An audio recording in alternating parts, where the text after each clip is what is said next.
Miranda Cole's voice cracked through the marble lobby like a whip. "You brought a child to an interview." Every head lifted for a second, then dropped back to their screens, pretending not to hear. Clara Evans froze, her son's small hand still wrapped around hers. Heat rushed to her face as she tried to keep her spine straight.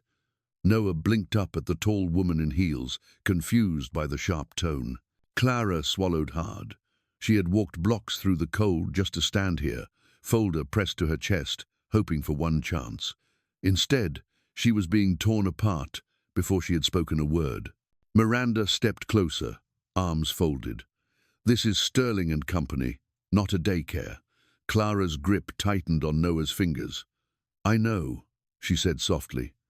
"I had no choice." Noah shifted, tugging at her skirt, his voice small.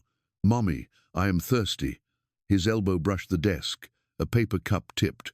The water hit the marble with a splash that echoed louder than it should have. For a breath, the room froze. Then Miranda exhaled in disgust. "Of course." Clara dropped to her knees, her bag slipping to the floor. She pulled tissues, dabbing fast, whispering apologies. "Please, it was an accident. He didn't mean it." The receptionist leaned back in her chair, her manicured fingers still tapping the keyboard. No one moved to help. Clara's knees scraped against stone. She wiped harder, trying to erase the water and the shame that spread with it. Noah stood beside her, his curls damp from the cup, lip trembling. Clara forced a smile at him, even as her chest ached. Miranda turned to security. "Can someone escort?" Her words cut the air like a blade.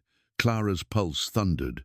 This was the end, she thought. She had risked everything to come here, and it was ending on her knees. Then the elevator chimed. Heads snapped toward the sound. A man stepped out, tall, dark suit, perfectly tailored, stride measured. Even in silence, his presence shifted the air. Miranda's face paled.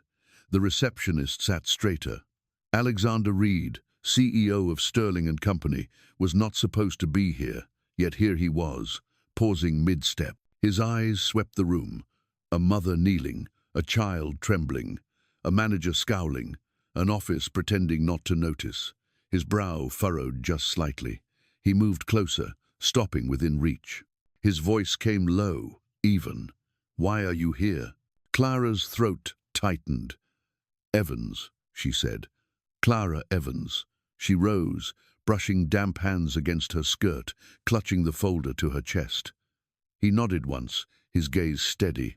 "Sit," he said, motioning to the seating area. Miranda's voice broke. "Sir, she brought a child." Alexander didn't look at her. "I can see that."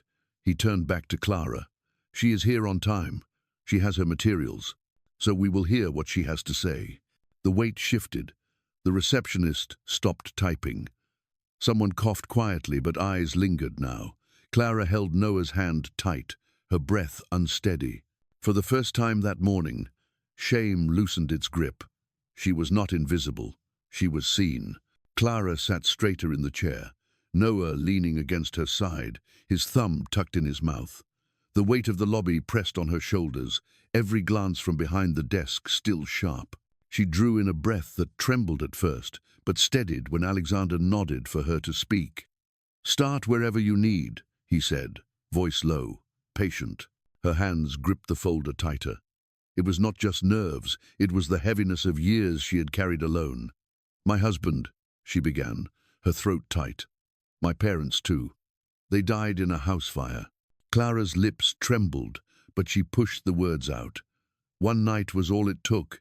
The flames took everything. Noah curled closer, resting his head on her lap. Clara brushed his hair back gently, her eyes stinging but dry. "I walked out of that house with nothing but him in my arms," she whispered. "I was 23. In one night, I lost my family, my partner, the roof over our heads. Since then, it has only been me and Noah." The silence that followed was heavy. Miranda shifted uneasily behind them but said nothing. Alexander leaned forward, his gaze steady, his voice softened, almost reverent. "Fire." He let the word hang, then lowered his eyes briefly before meeting hers again. "I know what that does." Clara frowned faintly, surprised by his tone. Alexander's hands folded, his knuckles pressed tight for a moment. When I was 12, my sister Lily died in a fire. I was supposed to watch her. 15 minutes, that is all I was gone. He exhaled through his nose, the memory pulling at his composure. She never woke up. For a moment, Clara forgot her own pain and simply saw his. The rigid CEO, who had walked out of the elevator minutes ago, was gone. Sitting across from her was a man still haunted by smoke and sirens from years before. Her voice softened. "I am sorry." The words came not as pity, but as recognition, one broken soul speaking to another. Alexander blinked once, clearing the weight from his eyes, but he did not retreat. Instead, he looked at Noah, then back at Clara. "You survived what should have broken you, and you are still here." Clara nodded slowly, whispering, "Because he needs me." She kissed Noah's temple. "Some nights I thought I would not make it, but I kept going. I worked anything I could. Cafes, cleaning shifts. I signed up for online classes when he slept. It was the only way forward." Her resume trembled in her hands. "I know it does not look like much, but it is real. Honest. I thought maybe this position could be a chance, a place to start again." Her voice cracked at the end, but she lifted her chin anyway. She would not let shame drown her. Alexander reached for the resume. He turned a page slowly, then set it down. His words came quiet but decisive. "You did not hide him, even when it cost you. You showed up prepared anyway. That tells me more than a polished file ever could."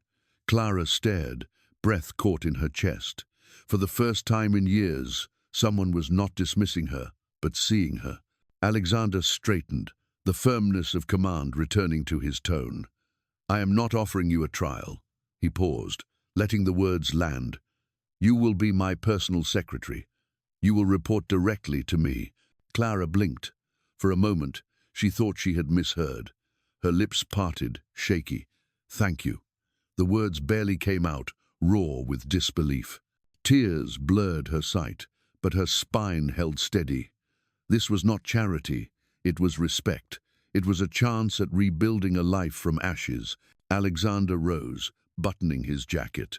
"HR will have the paperwork ready by the end of today. You start Monday." He extended his hand. Clara stood with Noah clinging to her hip, folder clutched in her free arm. She placed her hand in his. Warm, steady, real. In that brief grip, the wreckage of the past did not disappear, but something new flickered. Not pity, not power, only two lives marked by fire, meeting at the edge of ruin and daring to step forward together. Clara walked out of that lobby, still holding Noah on her hip, the folder clutched like a lifeline. The echo of Alexander's words stayed in her ears.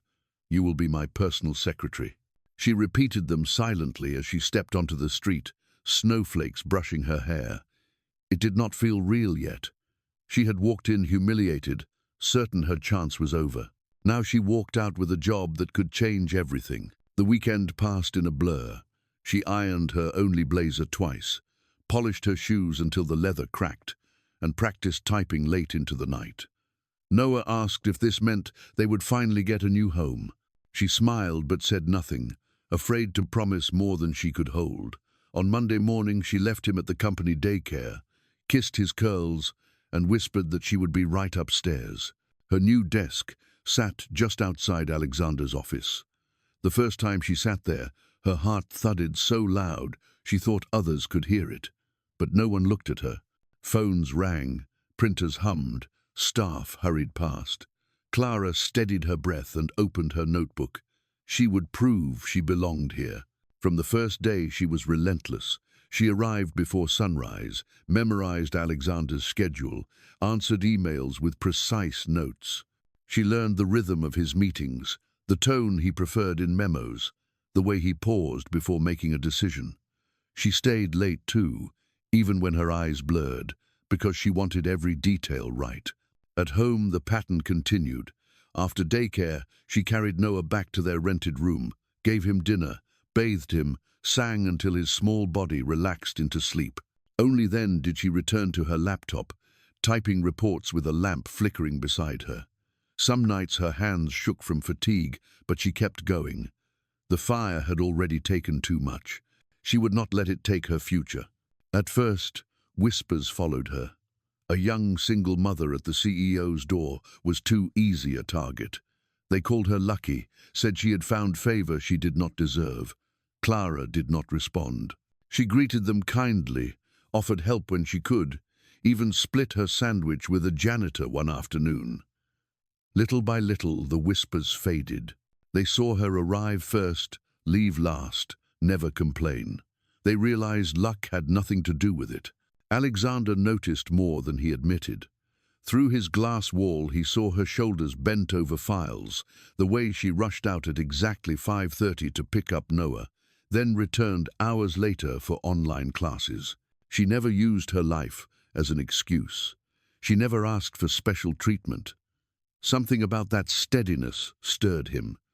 He knew what it meant to carry grief in silence, to build walls around pain.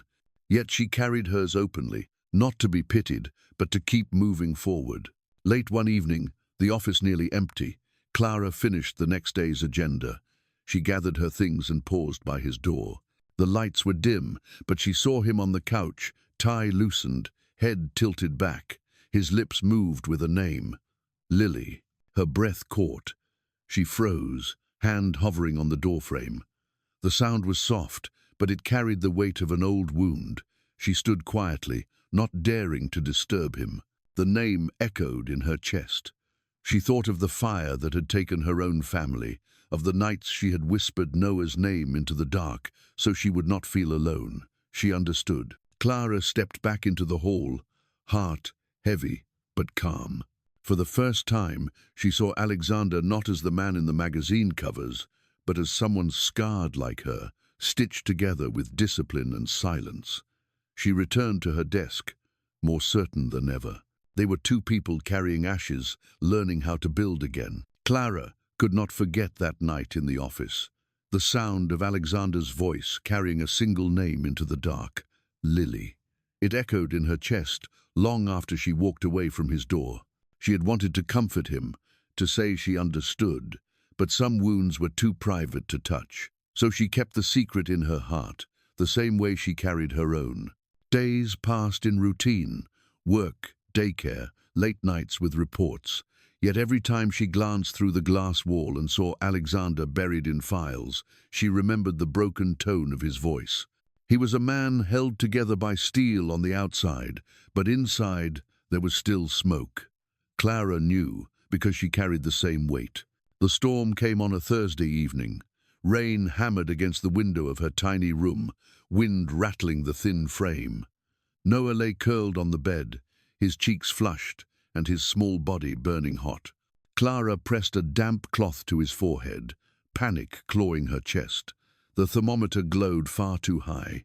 She whispered, "Stay with me, baby." But her voice shook. She had no one to call, no family, no friends close by. She thought of the hospital miles away, the buses slowed by the storm. Desperation pushed her to one name. Her thumb hovered, then pressed. Alexander. His voice answered almost at once, low and steady. Clara's words tumbled out, cracked with fear.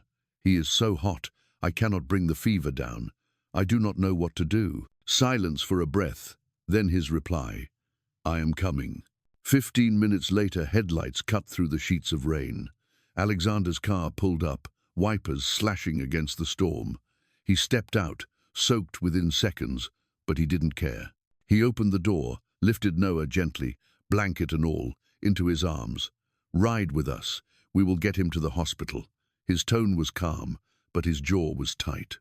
The emergency room glared with light, antiseptic and noise. Nurses rushed Noah away. Clara stumbled after them, but Alexander's hand steadied her shoulder, grounding her. They were led to a waiting room, the clock ticking too loudly. Clara buried her face in her hands, whispering prayers. Alexander sat beside her, silent for a long time. Then he spoke, voice hoarse. "I told myself I would never say it again." Clara lifted her head. His eyes were on the floor. I was 12. I was supposed to watch my sister. I slipped out, angry at my parents.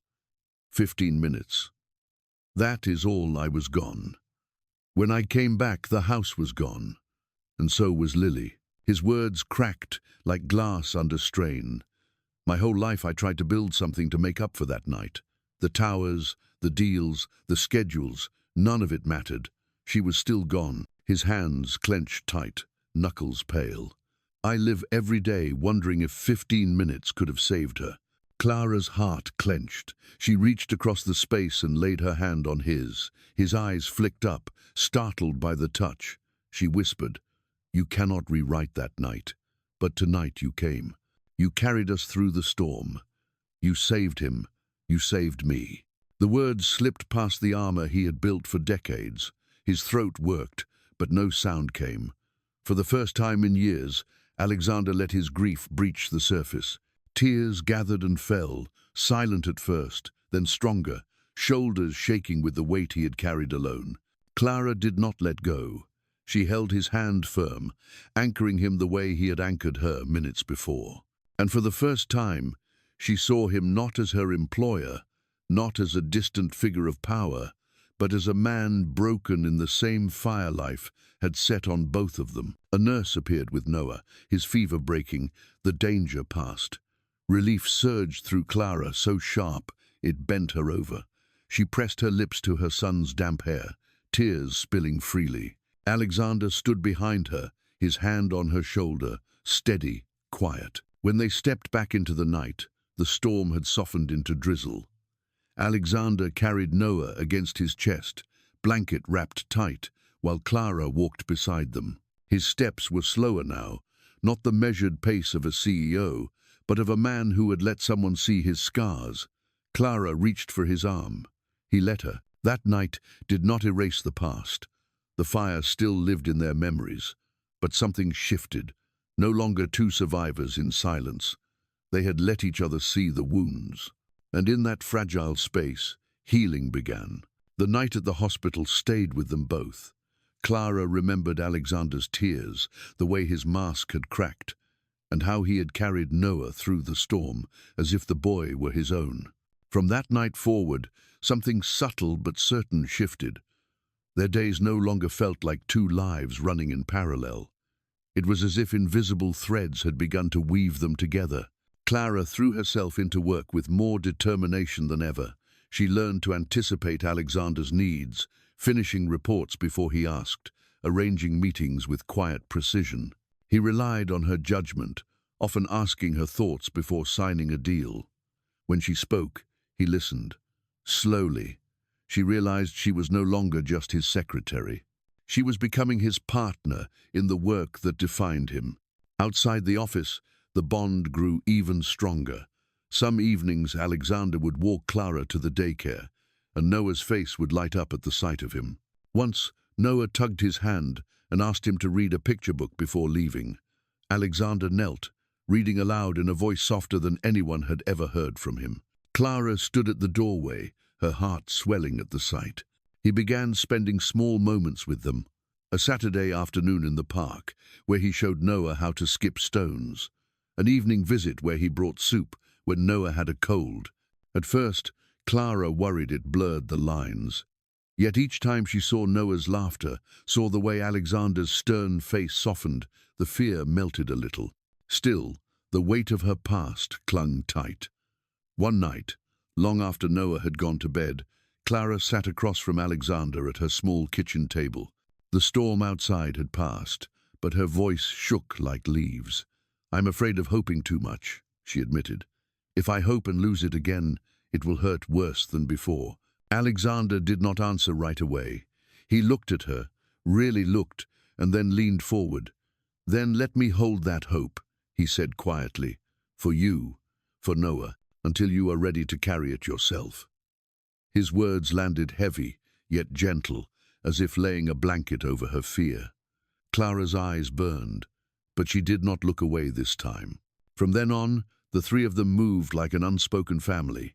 Alexander never declared it, but his actions filled the spaces where words failed. He showed up, He noticed when Noah's shoelace was untied, when Clara's hands trembled from exhaustion, when silence pressed too heavy on her shoulders, and Clara, in turn, began to let the walls around her heart bend. She no longer saw him as just her employer or even just a man carrying guilt.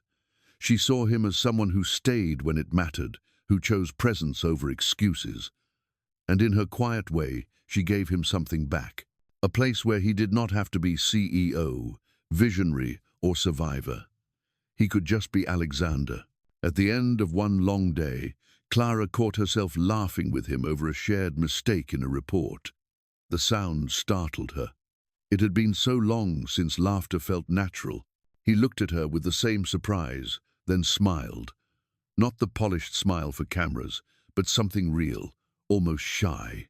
In that moment she knew. They were no longer just rebuilding lives side by side. They were building something together. A year later, the company auditorium was filled with light and voices. Banners hung high, announcing the launch of a new initiative called New Beginnings. Clara stood at the edge of the stage, a name badge pinned to her blazer. Director of Training and Development, Sterling and Company. The title felt unreal, but the faces watching her were real. Parents and employees who believed in what she had built. She stepped onto the stage, her speech ready in her hand, but her eyes found Noah in the front row first. He was 4 now, his curls tied back, his feet swinging above the chair. Next to him sat Alexander, polished as always in a navy suit, yet softer somehow, his attention fixed on them. Clara's throat tightened, not with nerves, but with pride. She spoke of second chances, of how life could break people, but also shape them. She told the room about parents who needed support, about children who deserved stability, and she announced training programs, scholarships, and community networks under New Beginnings. The applause was warm, swelling like a tide, but nothing struck her deeper than the small voice that rose above it all. Noah leapt up on his chair, clapping hard. "Daddy," he shouted, his voice carrying across the hall. "Daddy, look, Mommy did it." The room stilled for a heartbeat, then softened into smiles and murmurs. Clara's eyes went wide, tears burning instantly. Alexander stood, unshaken, and pulled Noah into his arms. His voice was steady. Yes, she did. Later, in a quiet office, Alexander handed Clara an envelope. Inside was a document bearing her name. Transfer of shares. She looked up, startled. His eyes were steady. "This is not charity. It is recognition. You did not just change your life, you changed this company." Clara's hands trembled as she held the paper. She whispered that she had nothing to give back. He shook his head. "You already did." Months later, the beach was their chapel. The sand warm beneath their bare feet, the ocean stretching endless and calm. The ceremony was small, only a handful of friends and colleagues, but the joy was larger than the sky. Noah ran ahead, scattering petals with all the energy of a child who had waited his whole life for this moment. Clara walked the path slowly, a simple dress flowing around her ankles, her eyes locked on Alexander waiting at the end. He stood barefoot in linen, sunlight catching in his hair, his heart laid bare in his gaze. When she reached him, Noah squeezed between them, his small hands clutching theirs. The officiant smiled, but the words were simple. "Do you, Alexander, take this woman and her child into your life?" He answered without pause. "I already have. Do you, Clara, take this man not just for yourself, but as a father to your child and a partner in every storm?" Her voice broke, but she spoke through the tears. "With all my heart." They kissed, not with fire, but with warmth, the kind that stays, the kind that builds a home. Applause and laughter rose around them, but for Clara, the world narrowed to the man and the boy who had become her family. Later that evening, the 3 of them walked hand in hand down a sunlit path. Noah in the middle, swinging their arms, giggling. Alexander looked at Clara, and she looked back, both knowing the truth without speaking. Home was not the house they lost, or the wealth they gained. Home was this: people who stayed, The last light of day spilled across their faces, and the words seemed to settle in the air. Kindness heals, love stays. If this story touched your heart, please remember to like, share, and subscribe to Emotional Echoes, the place where true accounts and moving fiction come together to heal, uplift, and remind us of life's deepest values. Until next time, take care of yourself and keep your heart open. Don't forget to subscribe Emotional Echoes for more soul-stirring stories.